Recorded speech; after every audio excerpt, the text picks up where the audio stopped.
ہمارے پاک افواج کے جوانوں، ہمارے شہداء اور ہمارے غازیوں کے بارے میں کامنٹ کیا گیا، جس کی ہم بھرپور الفاظ میں مذمت کرتے ہیں۔ ہم سمجھتے ہیں کہ جو یہ شہید اور جو غازی ہیں، یہ کسی بھی ملک کے لیے سب سے قیمتی اثاثہ ہوتے ہیں۔ ہمارے ملک میں آج ہم جس طریقے سے سکون کے ساتھ اپنے ملک میں بیٹھے ہوئے ہیں، ان لوگوں سے پوچھیں جن ملکوں کے پاس اس طرح کے جوان موجود نہیں ہیں، ان لوگوں سے پوچھیں جن ملکوں میں کے پاس سہولیت نہیں ہے، آج ان کے ساتھ کیا حشر ہو رہا ہے۔ میں کسی ملک کا نام نہیں لوں گا، لیکن آپ دیکھیں اس وقت آپ کے اڑوس پڑوس میں اور ہمارے باقی جگہوں پہ دیکھیں کہ جو ممالک جن کے پاس فورسز نہیں تھیں، آپ اگر میں مثال دے دیتا ہوں، آپ فلسطین کا آپ مثال دیکھ لیں، آپ باقی ممالک کا مثال دیکھ لیں، کس طریقے سے بے دردی کے ساتھ لاکھوں لوگوں کو وہاں پہ شہید کیا گیا، معصوم عورتوں کو وہاں پہ شہید کیا گیا، معصوم بچوں کو وہاں پہ شہید کیا گیا، بزرگوں کو وہاں پہ شہید کیا گیا، اور لوگوں کی نسلیں تباہ ہو گئیں، کیونکہ وہاں پہ ان کے پاس اس طرح سے آرگنائز جو ہے وہ ان کی اپنی ملٹری نہیں تھی، اور ان کے پاس وہ سہولیات نہیں تھیں جو کہ ہمارے ملک میں ہمارے پاس ہمارے فوجی جوان، ہماری پاک افواج جس نے ہر محاذ میں پاکستان کا دفاع کیا ہے، اور انہوں نے پاکستان کا سر فخر سے بلند کیا ہے۔ ریسنٹلی ہی جو پاک بھارت جنگ ہوئی، اس پاک بھارت جنگ میں جس طریقے سے ہماری ایئر فورس اور ہماری فوج نے اور ہماری نیوی نے مشترکہ طور پہ کارروائیاں کی، اور جس اسٹریٹجی کے ساتھ بھارت کو عبرت ناک شکست دی، بھارت جو آپ کا بدترین دشمن، جس کا مقصد ہمیشہ یہ ہوتا ہے کہ پاکستان کی ہر طریقے سے کہیں نہ کہیں پہ اس کو نقصان پہنچایا جائے، یا کبھی وہ خود لڑتا ہے یا تو اپنی پراکسیز کے ذریعے پاکستان سے لڑتا ہے۔ آپ دیکھیں اس کو بھی عبرتناک شکست کسی اور نے نہیں دی، ہماری انہی افواج نے دی، ہماری انہی فورسز نے دی۔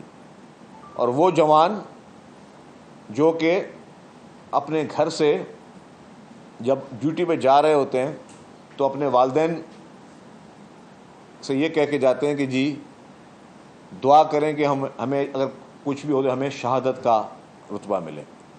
ان شہداء کی فیملیز کی دل آزاری ہوئی ہے، نہ صرف اس شہداء کی فیملی کی دل آزاری، میں سمجھتا ہوں کہ یہ پاکستان کے ہر اس پاکستانی کی دل آزاری ہوئی ہے۔ تو میں یہ مطالبہ کرتا ہوں کہ مولانا فضل الرحمان صاحب جو کہ ایک نہایت ہی معتبر سیاستدان ہیں، ان کی ہم بہت عزت کرتے ہیں، مولانا صاحب اس بیان کو واپس لیں، یہ میری گزارش ہوگی، التجا ہوگی، کیونکہ ان کی بھی سب بہت زیادہ ریسپیکٹ کرتے ہیں۔ ان کو چاہیے کہ اس طرح کے الفاظات نہ استعمال کریں، اس طرح کے بیانات نہ دیں، ان بیانات کو وہ واپس لیں، اور اس میں کوئی بری بات نہیں ہے، کوئی انسان کا کوئی رتبہ کم اوپر زیادہ نہیں ہو جاتا۔ کوئی بھی چیز ہوتا ہے کہ انہوں نے ان کا مقصد وہ نہ وہ کہہ گئے ہوں، تو کوئی بھی چیز ایسی جو آپ کبھی رواں بیانی میں یا کسی جگہ پہ آپ نے کہہ دی، اس کے الفاظ واپس لینے سے آپ کی عزت میں اضافہ ہوگا۔ کوئی آپ کو یہ نہیں کہے گا کہ جی آپ نے جو دیکھے جی آپ جو ہے آپ نے اپنی بیان واپس لے لیا۔ اس سے آپ کا رتبہ بڑھتا ہے، اس کی آپ کی پوزیشن بڑی ہوتی ہے۔ ہم انسان ہیں، ہم سے کبھی رواں بیانی میں کوئی بات غلط نکل بھی جاتی ہے، تو اگر میں کسی سے جو ہے وہ اپنے الفاظ واپس لے لوں، یا جن کی میں نے دل آزاری کی ہے ان کو اگر میں معذرت بھی کر لوں، تو اس سے میرے لیے میں نہیں سمجھتا کہ ہمارا کوئی ایگو ایشو ہونا چاہیے۔ اور جو پاکستان کی پولیٹیکل پارٹیز ہیں، یہ سب میں سمجھتا ہوں کہ ہمارے ملک کا ایک نہایت ہی اہم جز ہیں، اور وہ چند بڑی پولیٹیکل پارٹیز جن کے رہنماؤں کو ان کے فالوئنگ ہے، ان کے لوگ سنتے ہیں، ان کے لیے آپ ایک رول ماڈل ہوتے ہیں۔ تو آپ کی گفتگو، انداز گفتگو اس طرح کی ہونی چاہیے کہ لوگ اس کا کوئی منفی جو ہے وہ چیز نہ لیں۔ تو میری گزارش ہوگی مولانا صاحب سے کہ آپ کے لیے بہت زیادہ ریسپیکٹ ہے، آپ برائے مہربانی اس بیان کو واپس لیں، کیونکہ اس بیان سے کس کو فائدہ ہوا؟ آپ نے چلو بیان تو دے دیا۔ اچھا، بیان دینے سے بھی میں ایک بات بتا دوں کہ کسی کو بھی کم زیادہ بولنے سے اگلے کی صحت پر اثر نہیں پڑتا۔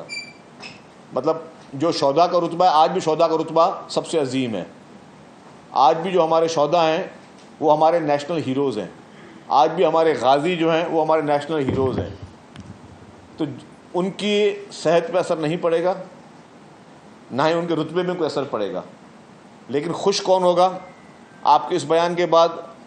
بھارت میں کس طریقے سے اس کو شہ سرخیاں ملی، انڈین میڈیا نے کس طریقے سے اس کو جو ہے وہ اچھالا، اور کس طریقے سے کس کو فائدہ ہوا. اور اس وقت جب آپ کے پاس پورے خطے میں جو پوزیشن چل رہی ہے، یا پاکستان کے اندرونی بھی کچھ چیلنجز چل رہے ہیں، اندرونی طور پر بھی بھارت کی پراکسیز سے ہماری فورسز لڑ رہی ہیں. ہمارے پاس وہ پراکسیز یا طالبان کی پراکسیز سے، یا طالبان سے جس طرح ہماری فورسز لڑ رہی ہیں، یا BLA سے ہماری فورسز لڑ رہی ہیں، تو یہ جتنی بھی لڑائیاں چل رہی ہیں ہماری فورسز کی، اس میں تو ہمیں ایک یونٹی کا میسج دینا چاہیے کہ ہم پوری قوم یونائٹڈ ہے، اور ہم ہیں یونائٹڈ، اس میں بھی دو رائے نہیں ہیں. جب پاک بھارت جب یہ لڑائی شروع ہوئی تو ہر آدمی میں سمجھتا ہوں مجاہد تھا. میں تو کہوں 22 کروڑ عوام ہمارے غازی تھے، جو نوجوان بچے اس پاک بھارت لڑائی کے دوران سوشل میڈیا پہ اپنے ملک کو ڈیفینڈ کر رہے تھے، اور اگر بھارت میں تنقید کر رہے تھے یا بھارت کو ایکسپوز کر رہے تھے، بھارتی پروپیگنڈا کو ایکسپوز کر رہے تھے، وہ سارے غازی ہیں ہمارے. وہ مائیں جو گھر میں بیٹھ کر دعائیں کر رہی تھیں اپنے ملک کے لیے، اپنے ان فوجی جوانوں کے لیے، چاہے وہ سویلین کی مائیں ہوں چاہے وہ فوجی جوانوں کی مائیں ہوں، سب دعائیں کر رہے تھے اپنے ملک کے ان فوجی جوانوں کے لیے، اپنے ان ایئر فورس کے جوانوں کے لیے. وہ سب دعا وہ سب غازی ہیں. یہ جو لڑائی ہوئی تھی سب نے لڑی ہے.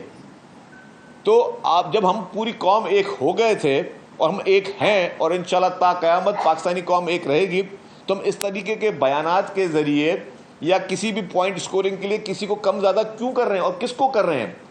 ٹھیک ہے، آپ کو اگر اسٹیبلشمنٹ کی کسی چیز پہ اعتراض ہے تو آپ کو پورا آئینی اختیار ہے کہ آپ اپنا رائے رکھ سکتے ہیں. آپ کو کسی رجیم پہ اعتراض ہے تو آپ کسی رجیم کے لیے اگر آپ کو بات کرنا چاہتے ہیں تو آپ کر سکتے ہیں. لیکن یہ نہیں کر سکتے کہ آپ ان شہداء کو، وہ شہداء کیونکہ شہید ایک بہت بڑا رتبہ ہے، اپنی جان دینا ایک بہت بڑی چیز ہے. انسان کو اتنی سی چوٹ جب لگتی ہے تب انسان جو ہے کیا تکلیف سے گزرا ہوتا ہے، اور پھر اس تکلیف کے لیے کس طرح ہاسپٹلز میں بھاگ رہا ہوتا ہے اور اپنے علاج کے لیے جا رہا ہوتا ہے، کیونکہ اس کو اپنی جان قیمتی ہوتی ہے. ہم سارا دن جو بھی لوگ ہمارے مزدور جو مزدوری کر رہے ہوتے ہیں، جو محنت کر رہے ہوتے ہیں، وہ اپنی جان کے لیے، اپنے اولاد کی جان کے لیے کر رہے ہوتے ہیں. اور اگر کوئی ماں اور کوئی بہن، کوئی باپ، کوئی بچہ، کوئی بھائی اپنے کسی بچے کو فوج میں بھرتی کرتا ہے تو صرف وہ تنخواہوں کے لیے نہیں کر رہا ہوتا. تنخواہ کے لیے 200 اور بھی کاروبار ہیں، لوگ اس سے بہتر کاروبار بھی کر سکتے ہیں. وہ اس وطن کی محبت کے لیے کر رہے ہوتے ہیں، وہ وطن کی مٹی کے لیے کر رہے ہوتے ہیں، اس مٹی کی حفاظت کے لیے کر رہے ہوتے ہیں، ایک جذبے کے تحت کر رہے ہوتے ہیں. اس جذبے کی کوئی قیمت تنخواہیں نہیں ہوتی ہیں. تو میں سمجھتا ہوں کہ شاید مولانا صاحب کا مقصد وہ نہ ہو، اگر کہہ بھی دیا ہو تو اس کو واپس لیں. میں وہی کہہ رہا ہوں کہ جی ہمارے پاس، ہمیں اس وقت اپنے انٹرنل اور ایکسٹرنل چیلنجز کو دیکھنا ہے، اور ایک قوم بن کے ہم گلدستہ ہیں، پوری قوم ایک گلدستہ ہے. ہم سب ایک ہیں. ہمارے سیاسی اختلافات ہو سکتے ہیں، ماضی میں کسی سے کوئی غلطیاں ہو سکتی ہیں، لیکن ہم ہیں ایک قوم، ہماری پہچان ایک قوم ہے. جب پاکستان بھارت جنگ ہو رہی تھی، یہ میرے صحافی بھائی سارے بیٹھے ہوئے، ہم سب اسی ملک میں بیٹھے ہوئے تھے نا. واللہ عالم کسی کو کوئی خوف تھا، کسی کو کوئی ڈر تھا، آپ سب ایک جذبہ تھا، ایک جذبہ تھا، ایک دعائیں بھی ہو رہی تھیں اور دوائیں بھی ہو رہی تھیں. ہر کوئی اپنے اپنے رول پلے کر رہا تھا. کوئی واٹس ایپ گروپ پہ کر رہا تھا، آپ صحافی بیٹھے ہوئے، تو کوئی سوشل میڈیا پہ کر رہا تھا، کوئی انٹرنیشنل میڈیا پہ کر رہا تھا. Chairman Bilawal Bhutto Zardari international media پہ پاکستان کا مقدمہ لڑ رہے تھے. تو ہر ایک اپنا رول پلے کر رہا تھا.